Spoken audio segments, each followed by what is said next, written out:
Assalamualaikum warahmatullahi wabarakatuh. Kembali lagi di channel Mewis Horror. Masih bersama saya Mas biasa. Kali ini saya akan melanjutkan cerita yang kemarin dengan judul Perempuan Birahi Pesugihan Goa Keramat. Cerita ini ditulis oleh Kak Wandi F. Cakara. Jadi buat kalian yang ingin membaca ceritanya secara langsung, kalian bisa kunjungi link dan profil yang sudah saya sertakan di deskripsi. Tanpa berlama-lama, langsung saja kita ke ceritanya. Juminten sudah percaya akan kejujuran Mas Toto. Apalagi setelah kehadiran Hendry yang membuat perempuan itu cepat kasmaran. Lantaran selain tampan juga masih lajang. Dan pagi itu, entah mengapa tiba-tiba ada keinginan yang lain di hati Juminten. Bukan keinginan hasrat bercinta yang biasanya menggelegak menurut pelampiasan syahwatnya. Juminten ingin menikmati romantisme bersama pemuda yang baru ia kenal, namun sudah meluluh lantakan jiwanya yang biasanya keras dan kejam. Hendry, saya merasa hari ini sangat senang sekali, gak tahu kenapa. Dan pagi ini saya ingin menikmati rasa ini bersama kamu. Kamu mau kan, Hen? Kata Juminten saat mereka duduk di beranda rumah. Maksud Mbak? Tanya Hendry. Saya sudah lama gak pernah lagi naik angkot, padahal saya punya angkot sendiri. Terakhir kali naik angkot waktu saya pergi meninggalkan rumah dan anak saya. Tapi sudahlah, itu tak perlu kita bahas. Saya hanya ingin berbagi kebahagiaan ini sama kamu. Dan biarkan saja Mas Toto sendirian di rumah bersih-bersih taman belakang sana. Saya mau naik angkot, kamu berkeliling kota. Jangan Mbak, nanti bisa masuk angin. Kan bisa kamu tutup semua kaca dan pintunya. Bisa sih, tapi berarti saya nggak nyari penumpang dong. Kamu akan saya bayar penuh. Tapi ya sudah, begini aja deh. Antar saya ke rumah saya di Kampung Jati. Saya kangen sama anak saya. Gimana? Mau? Nah, kalau ini saya mau. Saya nggak khawatir Mbak masuk angin. Kamu mencemaskan saya. Tentu saja karena Mbak sudah begitu baik sama saya. Kan belum saya berikan kebaikan yang lain, bukan? Nanti malam saja ya. Hendry tahu kemana arah bicara Juminten, dan dia hanya mengangguk tanda setuju. Nah, sekarang habiskan dulu kopi kalian.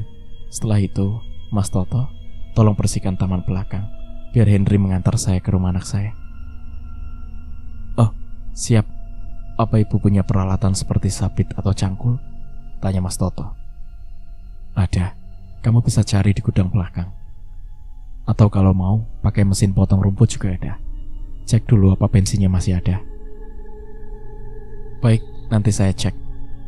Setelah menghabiskan kopi, Hendry mengeluarkan angkot dari halaman depan dan menepikan di luar rumah sambil menunggu Juminten berganti pakaian. Setelah Juminten dan Hendry pergi, Mas Toto ke belakang menuju toilet.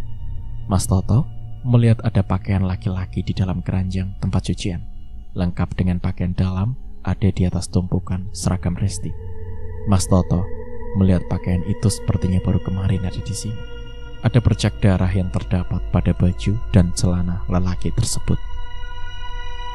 Jangan-jangan dia telah membunuh laki-laki ini karena tidak bisa memberikan kepuasan. Tapi di mana mayatnya? Mas Toto mencoba mencari-cari tempat yang ia anggap mencurigakan. Namun semua terlihat aman. Bahkan tak ada bekas galian tanah yang ia curigai sebagai kuburan. Apa dia membuang mayatnya? Lalu siapa yang membantunya? Apa mungkin semua pakaian yang ada di dalam keranjang itu adalah milik korban? Dan kemudian sengaja ia kumpulkan sebagai pengingat sudah berapa korban yang telah ia habisi. Mas Toto mengambil seragam anaknya, menciuminya dengan linangan air mata. Ayah berjanji untuk membalas semua perbuatan iblis perempuan itu, nak. Kalau mungkin ayah akan membawamu pulang dalam keadaan hidup. Namun jika ternyata kamu sudah tak ada, ayah akan tetap membawa jasad kamu. Ucap Mas Toto dengan amarahnya yang tertahan. Mas Toto menghubungi nomor ponsel keponakannya. Tak berapa lama, pemuda yang bernama Rashid sudah muncul di depan rumah Juminten. Mengetahui itu, Mas Toto memberikan kantong kresek berwarna hitam yang berisikan pakaian seragam sekolah milik Resti. Ini seragam sekolahnya Resti. Sepertinya perempuan itu memang sengaja tidak membuang atau menghilangkan barang bukti. Mungkin juga dia jadikan sebagai koleksi. Saya juga lihat ada pakaian lelaki yang masih baru di sana. Pakaian itu banyak terdapat noda darah. Sepertinya ia baru mendapatkan korban lagi, kata Mas Toto pelan. Kalau begitu, kita harus bertindak cepat agar tidak banyak lagi korban atas perbuatannya, Om.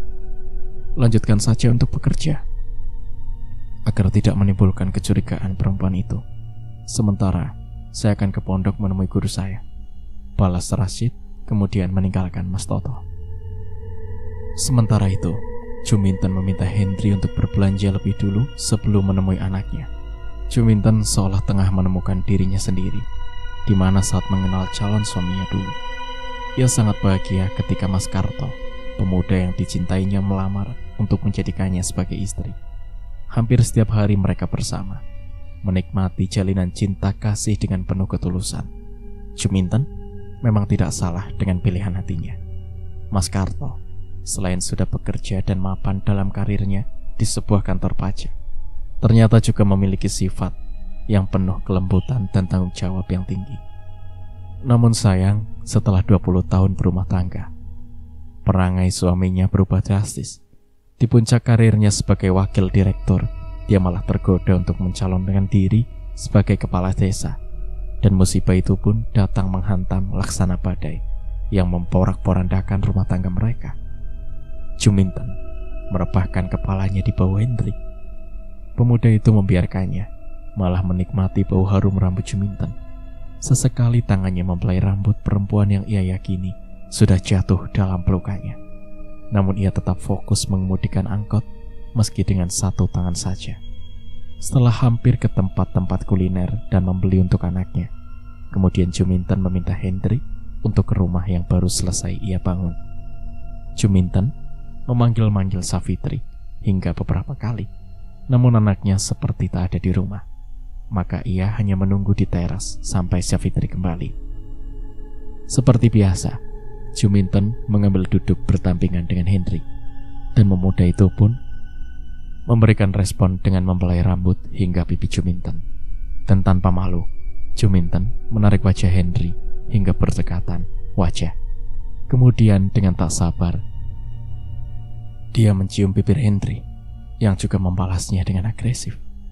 Sungguh perbuatan yang sangat memalukan dan tak punya etika, berjumbu di depan terbuka dan mengundang perhatian warga yang kebetulan lewat. Namun pasangan yang tengah dimabuk asmara ini seolah abai dengan pandangan jijik orang lain. Bahkan ketika Safitri melihat adegan itu pun terpaku di depan gerbang rumah.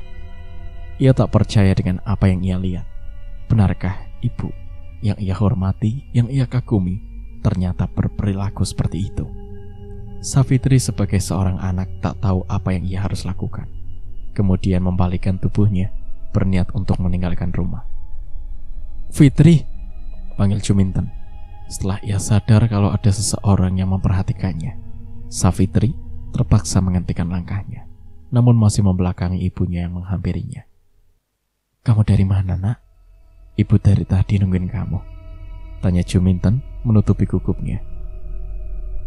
Ibu terlalu mesra sama lelaki itu, sampai tidak peduli menjadi tontonan gratis warga. Apa ibu gak malu dengan umur ibu yang gak lagi muda? Seharusnya dalam usia yang sudah semakin tua, ibu menjadi contoh teladan yang baik buat aku, bukan malah sebaliknya, merasa bangga dengan punya laki-laki yang bisa memberikan gairah, sehingga melakukan hal yang seharusnya tidak pantas dilakukan.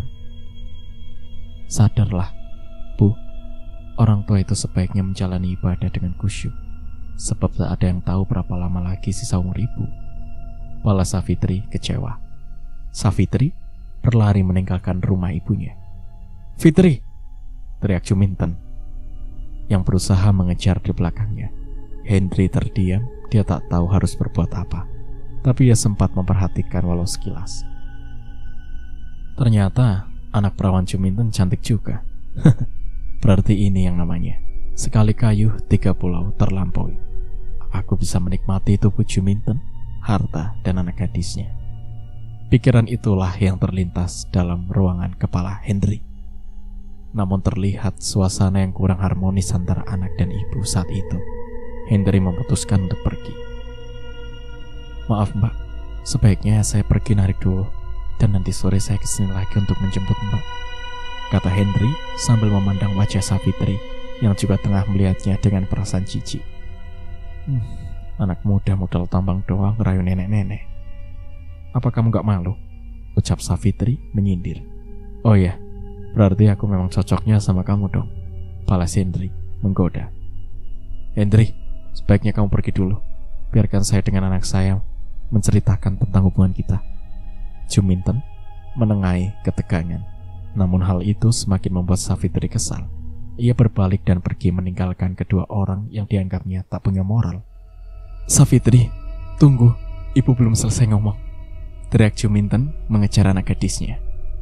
"Maksud ibu, kami bukan berhubungan seperti yang kamu kira. Coba kamu dengerin dulu penjelasan ibu," lanjut Juminten. Savitri menghentikan langkahnya. "Apalagi yang mau ibu jelasin, Bu? Udah jelas kan kalian mesra-mesraan di luar rumah," balas Savitri dengan lantang, sampai seorang wanita terpaksa berhenti untuk mendengarkan perdebatan itu.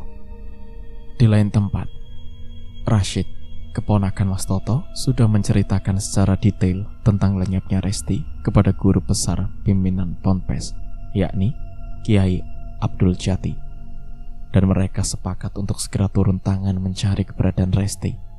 Rashid menyerahkan baju seragam milik Resti, yang kemudian dirasakan oleh Kiai Abdul Jati yang memiliki ilmu peraba yang cukup peka. "Sepertinya gadis ini berada tidak terlalu jauh, namun tempat itu begitu gelap sehingga saya belum bisa memastikan apakah bentuk tempat tersebut. Sebaiknya kita ke sana setelah sholat tahajud nanti malam," ujar Pak Kiai Abdul. "Apakah kita perlu mengajak santri yang lain, Kiai?" tanya Rashid. Di pondok ini sudah cukup senior dan sudah menjadi andalan. "Tak perlu, biar kita berdua saja. Kita akan ukur kekuatan apa yang ada di sana. Jika memang kita butuhkan, barulah kita bawa santri lainnya." "Baiklah, kalau begitu saya akan bersiap menghadapi segala kemungkinan." Dan sehabis sholat Isya, seluruh santri serta santriwati diminta untuk bersolawat membantu Pak Kiai dalam perjuangannya menumpas kemusyrikan. Rashid dan Pak Kiai Abdul sudah tiba tepat sebuah hutan. Mereka hanya mengikuti getaran dari pakaian milik Resti. Suasana terlihat gelap dan sangat menyeramkan. Namun bagi kedua orang ini bukanlah sesuatu yang luar biasa. Mereka mulai memasuki kawasan yang lebih tinggi.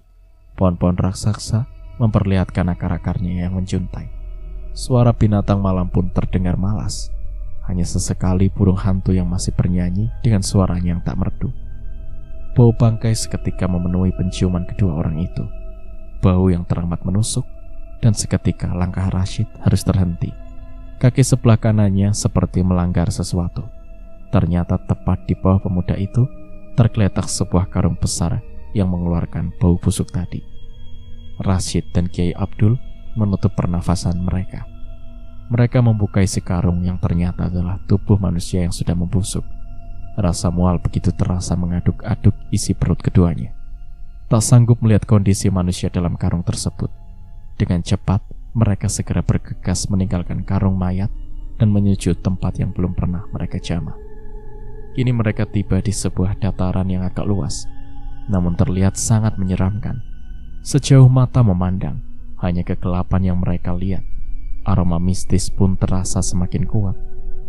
Dan jauh di depan sana, ada setitik sinar yang berkelip. Kemudian Rashid dan Pak Kiai pun menuju ke sana. Mereka mengira kalau itu mungkin sebuah lentera dari sebuah rumah. Tangan Kiai Abdul semakin bergetar hebat manakala langkah mereka semakin mendekati titik cahaya tadi. Berkali-kali Kiai Abdul mengelus pakaian milik Resti.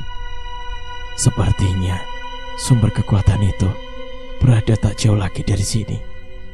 Coba perhatikan cahaya itu. Sepertinya berasal dari dalam sebuah lubang. Bersiap dan selalu waspada," kata Kiai Abdul pelan dan tenang.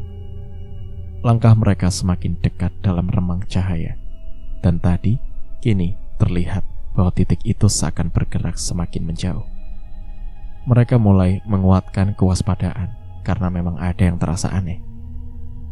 Setelah mengikuti titik cahaya tadi, mereka baru menyadari kalau sekarang mereka sudah berada di depan sebuah gua. Pak Kiai merasakan sesuatu yang tak terlihat, namun terasa membatasi gerak langkahnya. Pak Kiai meminta ke Rashid terus membaca sholawat, dan batas gaib itu pun terbuka. Mata batin Pak Kiai sudah melihat di dalam gua itu telah berdiri dua sosok makhluk tinggi besar yang siap menyambut kedatangan mereka. Assalamualaikum, wahai kau yang berada dalam tujukan dirimu, seru Kiai Abdul. Dan seketika itu dinding gua pun bergetar, membuat kedua makhluk tadi menghambur keluar.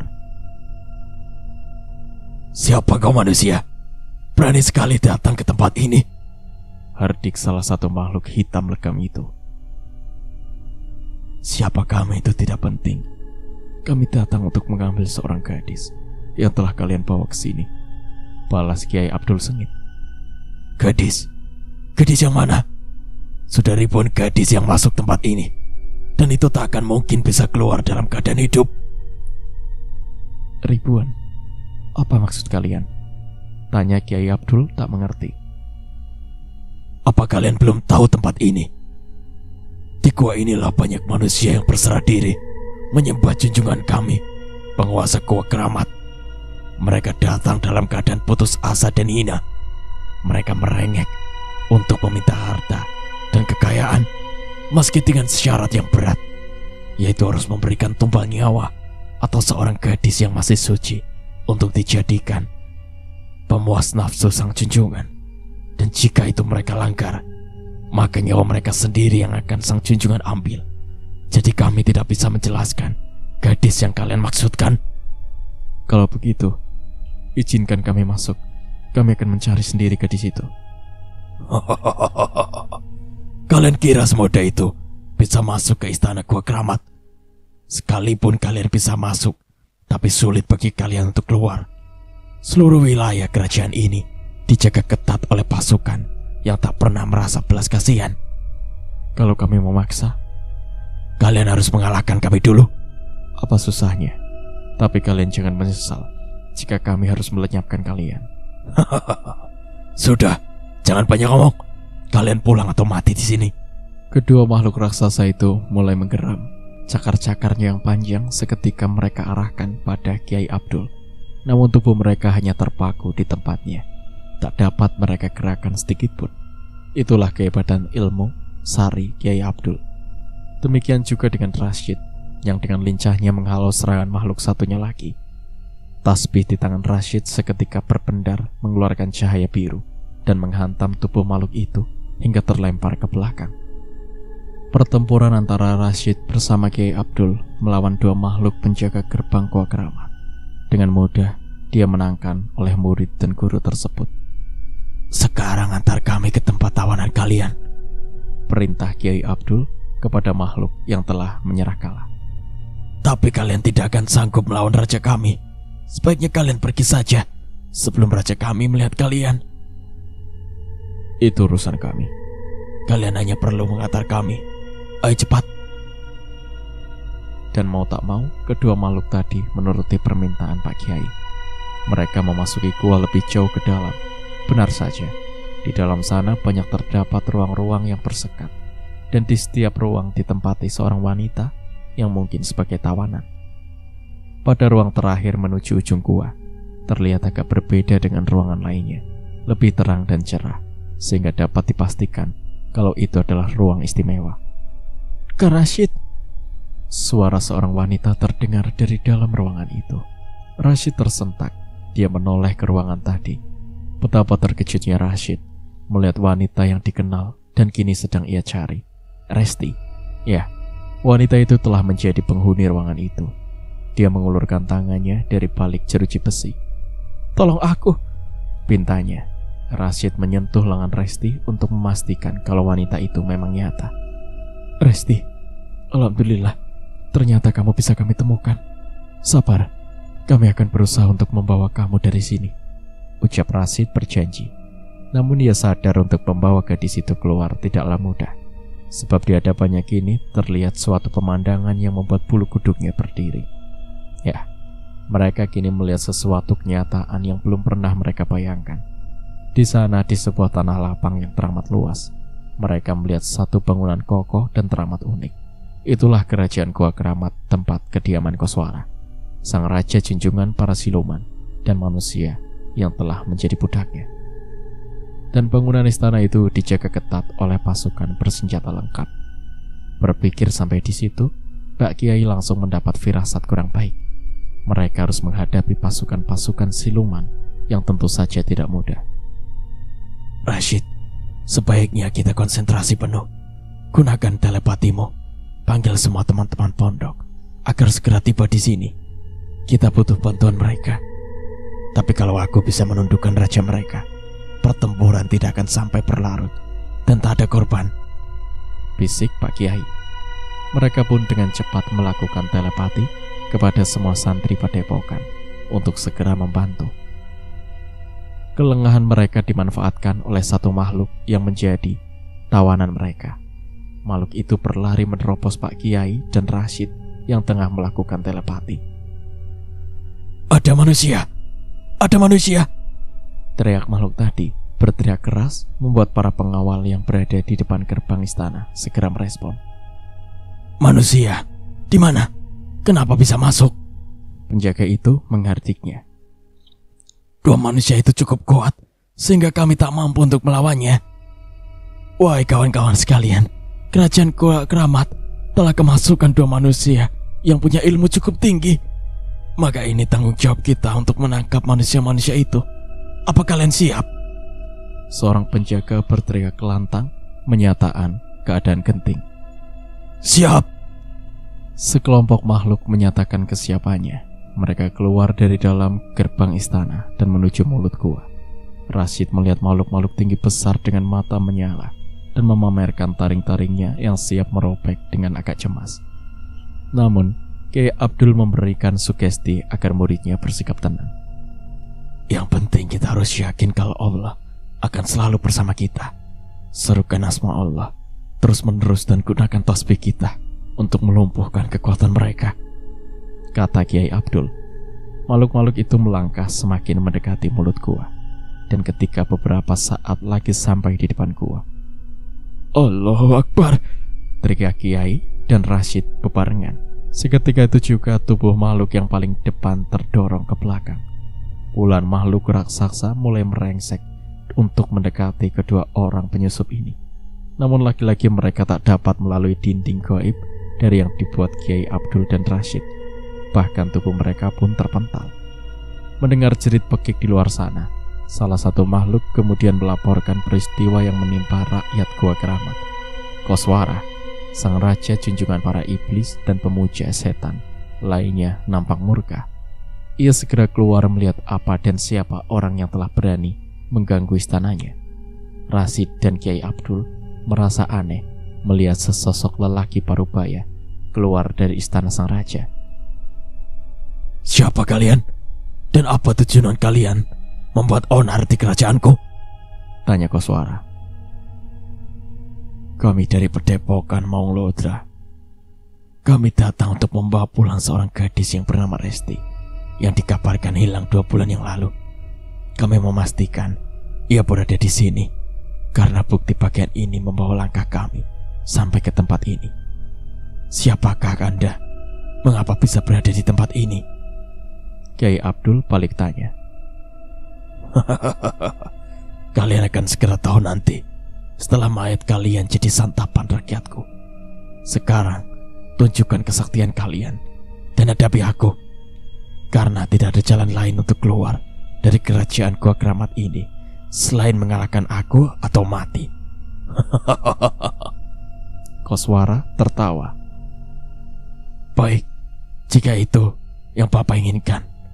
Rashid, cepat bawa keluar Resti, biar aku menahan orang ini sampai bantuan datang. Sembunyikan Resti dan tunggu perintahku. Baik, Kiai. Rashid menjebol dinding tempat di mana Resti berada dan dengan cepat menyambar tubuh gadis itu. Lalu ia membawanya keluar gua. Sementara itu, Kiai Abdul sudah berhadapan-hadapan dengan Koswara, sang penguasa gua. Tangan Koswara membentang dan dari telapak tangannya mengeluarkan api yang berkobar, siap menghanguskan tubuh Kiai Abdul. Jilatan lidah api menghantam tempat kosong di samping Kiai Abdul yang hanya menggeser sedikit tubuhnya saja. Serangan yang datang bertubi-tubi dari Koswara ternyata membuat Kiai Abdul cukup kewalahan juga. Ia segera menutup telinganya dan segera mengumandangkan suara azan. Sungguh hal yang tak terduga terjadi. Koswara terhuyung-huyung ke belakang sambil mendekap kedua telinganya. Kiai Abdul tak henti-hentinya mengalunkan suara azan hingga membuat banyak makhluk tinggi besar dan menyeramkan itu bersimpuh berlutut memohon ampun. Koswara merasa kesal dengan ulah sang kiai, maka ia segera merubah wujudnya menjadi sosok makhluk raksasa yang lengkap dengan mahkota di kepalanya. Sekarang kau sudah tahu siapa aku ini. Akulah sang penguasa Gua Keramat. Banyak manusia dari golonganmu meminta harta dan kekayaan kepadaku, tapi kau datang malah sebaliknya, ingin menghancurkan aku. Terimalah kematianmu, wahai manusia sombong. Kata-kata Koswara bukanlah ancaman kosong belaka. Makhluk mengerikan itu menyerang Kiai Abdul dengan garang dan ganas, membuat Kiai Abdul benar-benar kewalahan. Beberapa kali tubuh Kiai Abdul terpental oleh pukulan dahsyat yang dilancarkan Koswara. Bahkan Kiai Abdul sempat terduduk dan mengeluarkan cairan merah dari mulutnya. Kiai Abdul tidak menyerah begitu saja. Dia akan bertarung hingga titik darah penghabisan. Pak Kiai, kami sudah datang. Rasid terlihat bersama teman-teman padepokannya sudah berada di tempat itu. Mereka langsung mengangkat tubuh Kiai Abdul dan memberikan hawa murni. Hadapi makhluk raksasa itu dengan azan bersama. Aku percaya dia tidak akan sanggup menghadapi kebesaran Allah yang menciptakannya dari bara api neraka, dan gunakan tasbih kalian sebagai tameng. Kiai Abdul memberikan komando. Dengan merapatkan barisan, murid-murid dari padepokan yang berjumlah tidak kurang dari 20 orang itu dengan bersamaan menyerukan suara azan, sehingga dalam waktu singkat saja hampir seluruh rakyat Gua Keramat terkapar tak berdaya. Lain halnya dengan Koswara. Ia berusaha dengan susah payah untuk menembus benteng pertahanan sang kiai. Namun akhirnya dia harus mengakui kekalahannya. Tubuh Koswara yang semula berwujud raksasa hitam legam kini kembali pada wujud Koswara yang seperti manusia biasa. Tubuhnya menggigil, menggelepar, seraya menutup kedua telinganya. Tubuh Koswara laksana seekor ayam yang disembelih, menggelepar menahan sakit pada kedua telinganya. Tolong hentikan kalimat itu. Tolong hentikan. Aku mengakui kekalahanku, teriak Koswara sambil terus meraung. Cukup. Kiai Abdul memberikan aba-aba untuk menghentikan azan bersama. Mereka semua takjub memandangi Koswara yang ternyata berjiwa kesatria. Sesungguhnya, kalau aku mau memusnahkan kalian itu, bisa saja aku lakukan. Tapi demi rakyatku, demi Gua Keramat ini aku menyerah. Aku tak mau rakyatku menjadi korban dan istanaku hancur. Lagi pula di antara kita tidak ada urusan. Semua ini terjadi karena ulah perempuan itu. Dia telah memberikan aku tumbal seorang gadis yang berasal dari keluarga santri. Juminten, kau harus menanggung akibat dari perbuatanmu.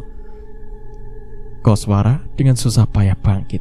Ia melangkah mendekati Kiai Abdul yang masih siaga untuk mengantisipasi kecurangan makhluk ini. Namun ternyata Koswara berlutut di hadapan Kiai Abdul sambil memberikan rasa hormatnya.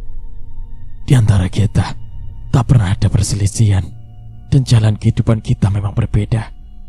Biarkanlah kami tetap hidup dalam dunia kami, dan janganlah mengusik kami.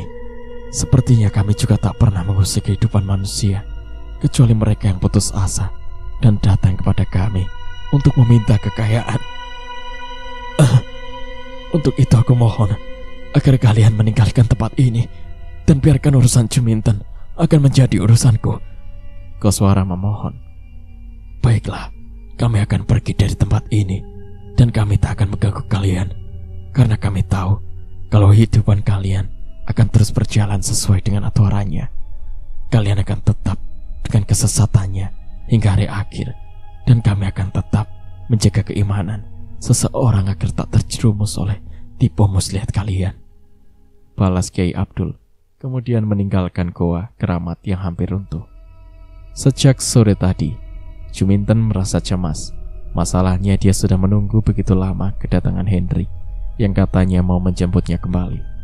Perempuan itu harus tersiksa setiap kali mendengarkan suara azan. Ketika azan asar berkumandang, Juminten harus masuk ke kamarnya, menutupi kedua telinganya yang serasa mau pecah. Setelah itu, dia memakai mukena dan memasang tasbih, kemudian duduk di teras Juminten, berharap ada orang yang memperhatikan penampilannya. Begitu pula saat maghrib dan isya, Juminten mengurung dirinya di dalam kamar. Dia ingin meminta bantuan Koswara, suami gaibnya atau sang majikan. Namun itu tak mungkin ia lakukan.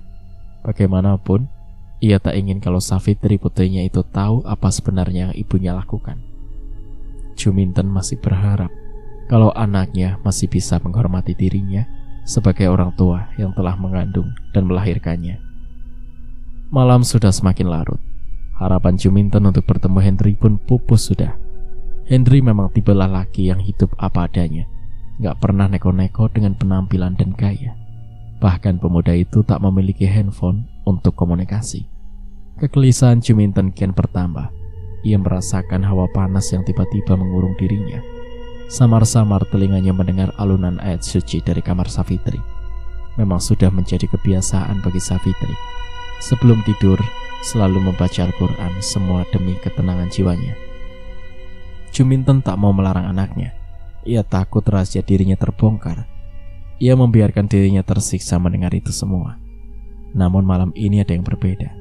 Juminten mendengar suara teriakan dari Safitri dan mendengar suara ketukan di pintu kamarnya. "Ibu, Bu!" teriak Safitri. Juminten segera membuka pintu melihat anak gadisnya yang pucat wajahnya. "Ada apa, Nak? Kenapa kamu teriak-teriak?" tanya Juminten heran.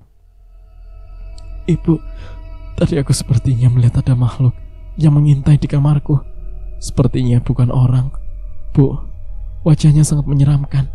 Namun aku tak melihat wujudnya secara jelas karena dia cepat menghilang. Aku takut, Bu," kata Safitri terbata-bata. "Makhluk mengerikan," Juminten bergumam. "Apa dia itu Kakang Koswara? Kenapa dia sampai mencari aku ke tempat ini? Padahal belum saatnya aku harus memberikan tumbal. Atau jangan-jangan..." Pertanyaan dalam hati Juminten segera terjawab karena sosok makhluk tinggi besar yang barusan melihat ke kamar Safitri sudah berada di ambang pintu kamarnya. Makhluk itu nampak membukakan tubuhnya untuk masuk melewati pintu kamar Juminten yang memang kecil untuk ukuran tubuhnya. "Juminten, ternyata kau bersembunyi di sini. Kamu tahu apa yang sudah kamu perbuat? Istana Gua Keramat hampir hancur oleh orang yang punya hubungan keluarga dengan gadis yang pernah kamu berikan kepadaku." Makhluk yang tak lain dari penguasa Gua Keramat itu menatap Juminten dengan pandangan penuh kebencian. "Tapi Kakang, dia itu masih suci bukan?"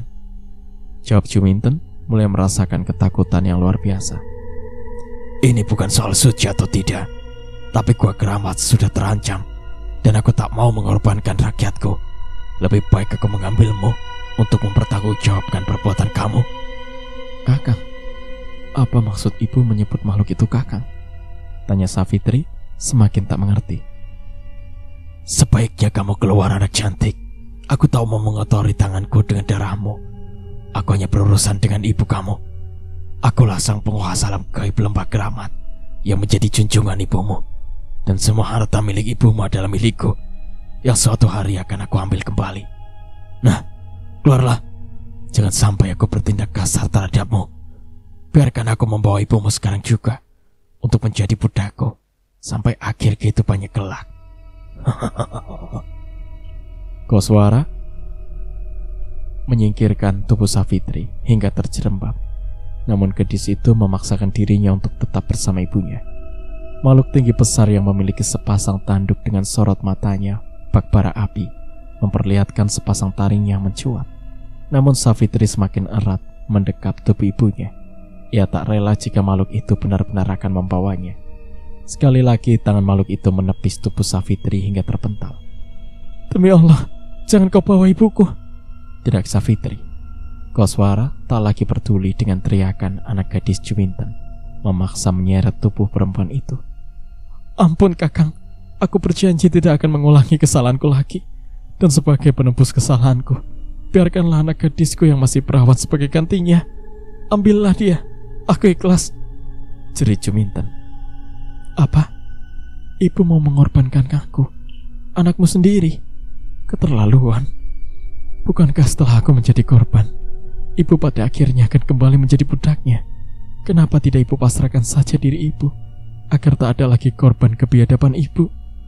Astagfirullahaladzim, sungguh sampai hatimu, Bu. Hanya demi harta sampai tak lagi dapat berpikir. Aku malu punya orang tua sepertimu, Bu." Akhirnya Savitri berkata lantang, dan ia tak lagi menghalangi makhluk itu menyeret paksa ibunya hingga keluar rumah. Jeritan serta lolongan dari Juminten sempat terdengar oleh warga yang kebetulan belum tidur. Mereka melihat suatu kejadian aneh. Tubuh Juminten tertelungkup di jalan aspal dengan posisi kedua tangannya ke depan. Tubuh itu bergerak seakan ada sebuah kekuatan yang menariknya. Namun mereka tak bisa melihat wujud makhluk dari neraka tersebut, yang dengan kasar terus menyeret Juminten hingga lama-kelamaan seakan mengambang di udara untuk kemudian semakin tinggi dan menghilang dalam kegelapan malam. "Ibu!" teriak Savitri yang berlarian berusaha mengejar ibunya yang sudah tak terlihat lagi. Savitri menangis histeris hingga mengundang perhatian warga yang langsung memenuhi tempat kejadian itu. Beberapa wanita berusaha untuk menenangkan gadis itu yang terus-menerus menangisi kepergian ibunya secara tragis. Sebenarnya apa yang mereka lihat bukanlah hal yang sama dengan kenyataannya. Tetangga yang berusaha menenangkan Savitri merasa curiga melihat di kamar yang pintunya terbuka, dan setelah melihatnya, mereka jadi terkejut. Mereka melihat tubuh Juminten dalam posisi terlungkup di lantai. Sungguh sesuatu hal yang tak dapat diterima akal mereka, karena mereka melihat dengan mata kepala mereka sendiri kalau tubuh Juminten diseret dan menghilang dalam kegelapan malam. Hendri dan Mas Toto merasa heran dengan keadaan rumah Juminten yang nampak sepi. Kondisi rumah itu masih terlihat seperti kemarin setelah ditinggalkan Hendri mengantar Juminten. Maka Mas Toto berinisiatif untuk mengajak Hendri ke rumah anaknya Juminten. Dan alangkah terkejutnya mereka saat melihat kerumunan orang di halaman rumah Juminten. Mas Toto segera menghampiri Savitri dan menanyakan apa yang telah terjadi. Namun gadis itu hanya terdiam. Sepertinya dia mengalami syok berat. Barulah Mas Toto tahu setelah tetangga Juminten bercerita. "Innalillahi wa inna ilaihi raji'un," ucap Mas Toto terkejut. Namun hatinya menjadi tenang, sebab perjuangan dirinya memang tidaklah sia-sia. Resti sudah kembali, meski secara psikologis masih cukup terguncang. Dan tanpa disangka-sangka, Rashid juga hadir di sana. Entah siapa yang memberitahu dia. Dan yang lebih membuat Mas Toto heran, Savitri melihat pemuda itu langsung tersenyum meski ia paksakan.